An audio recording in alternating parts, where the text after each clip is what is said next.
What's up guys, it's Hannah, and today I'll take you step by step through my instrument rating practical exam.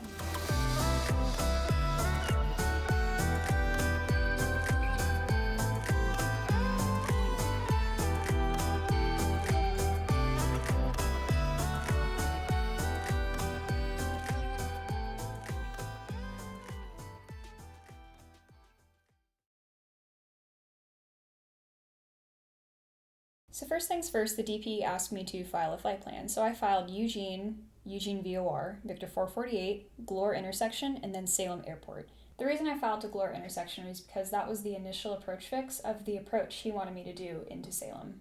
So here's what the route looked like, up to Glore, and then we would do the ILS, I think that's 10 into Salem. And then we depart VFR over to Corvallis, do the RNAV GPS 35 to a circle, to a mist, and then do an approach, a VOR approach back into Eugene. Quick side note, because this came up on my oral exam, the DP asked me why the localizer was displayed on the chart, and that's because it is required for navigation. So anyways, we set out on the Eugene 1 departure, which is as simple as they come. It's fly runway heading until vectored. And then I was told to intercept Victor 448.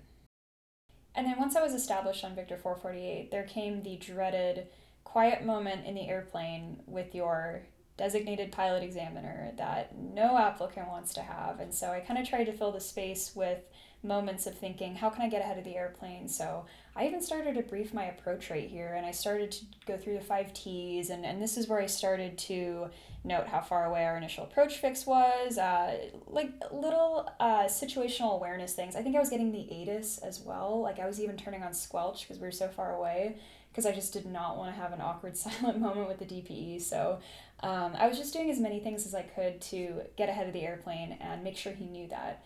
But then there was literally nothing else that I could do at that point. I had literally done everything, and so he started rapid fire quizzing me on all the instruments in the airplane. You know, what happens if this gets blocked, and what's this, what powers this, what happens if this goes out, what if only the drain hole's blocked on the pitot tube, but that's not, what if both of the, you know, everything. So be prepared for the quizzing to continue through your practical test. Okay, then it finally came time to start the approach, and you know the drill, like cross Glore at or above blank, maintain blank until established, cleared ILS, the whole shebang. So the next few moments happened so rapidly that I hardly had any time to think, I just had to act. The autopilot, so previously I'd gone direct Glore in the Garmin 430, and I'm still flying off of nav, so I have a coupled autopilot in my plane, and so I am still flying that direct Glore, and then I set up the approach, and so the approach believed that I had to go to Glore to start the approach. So the autopilot starts taking me all the way back around to Glore, and we're established on the localizer, but then suddenly we are turning right away from it, and I didn't think, I turned off the autopilot, and I just decided to hand fly the rest of the flight because I did not want to try to fix it. And I flew, I would say, a pretty good ILS down to minimums, ripped off the foggles, and then we landed for a bathroom break. But definitely automation management is super key, and if you don't like what it's doing, I would not spend time trying to fix it. I would just hand fly it. If you're on the final approach course and your autopilot's trying to like take you back to the initial approach fix, just kick it off, just hand fly it. That's what we know how to do. Just do it. So we departed Salem VFR and we headed to Corvallis, which is just a few miles southwest of Salem. And we did the RNAV GPS 35 approach into Corvallis to circling, and then to a mist. And then on the mist approach, he said, "Are you ready to copy holding instructions?" And I was like, "Yeah, I'm ready." And so my holding task on the Checkride was to hold 15, or no, it was hold south of the 15 DME fix on the 180 of the Corvallis VOR. So I don't have DME in my plane, but I have GPS, and that's okay. So what I did was I did direct to the Corvallis VOR, not the airport. If you're using GPS as a DME substitute, you want to always put it to the VOR and not the airport.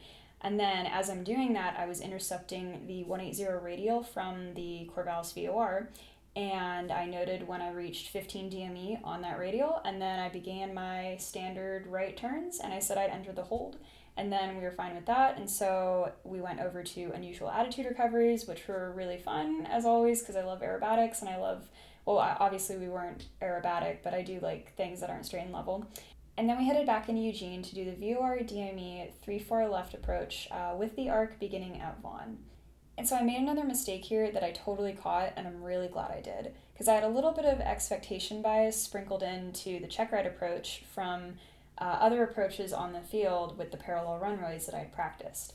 I was flying on the Checkride the wrong DME distance at first, and I looked at it, and I guess I was just expecting 12 DME, but we were on the other runway, and so it was actually 14 DME. And I completely noted this out loud. I said, my expectation bias was that this was the 12 DME arc to the parallel runway. I have made a mistake, and I am now correcting to the 14 DME arc. And he didn't have a problem with that because I noticed it pretty right away after Vaughn. And so I was pretty quick to catch myself, and I corrected, and I flew a really good arc. And then this is where he did partial panel, so he took away all my instruments, and we're going in, sun setting, and, we start our circle, and he's just like, you passed, congratulations, that was awesome. And so the sun was setting, it was a beautiful day, and I felt very proud. So now I'm going to look at two of the main problems that the DPE told me about after the check ride. I'm not going to talk about the autopilot turnaround as well as the wrong DME arc because he didn't bring those up because I caught myself on them. But, so problem number one, I actually didn't intercept the Victor airway properly. I kind of just flew parallel to it until the very end, so that's not good. And then problem number two, actual quote from my DPE, what altitude are you even going for? As you can tell here, I kind of was wavering between 3,700 and 38. No excuses. End of the check ride, I was very tired. We were not on an IFR flight plan. We were just heading over to Eugene from doing the unusual attitudes to get ready to set up for the VOR DME arc, and I was kind of letting myself slide, so not good. Always try to be strict with yourself. Always try to discipline yourself to stay on altitude. I kind of let that slide, and not good, but And that was my instrument check ride. So super fun, super rewarding. I'm sorry I can't make these videos more often. I'm really busy. I'm really trying to find time to sit down and do them. I just passed my commercial check ride the other day, so hopefully I'll get a commercial oral exam and practical video out for you soon. And then I started CFI the other day, so hopefully more on that as well. So see you guys later.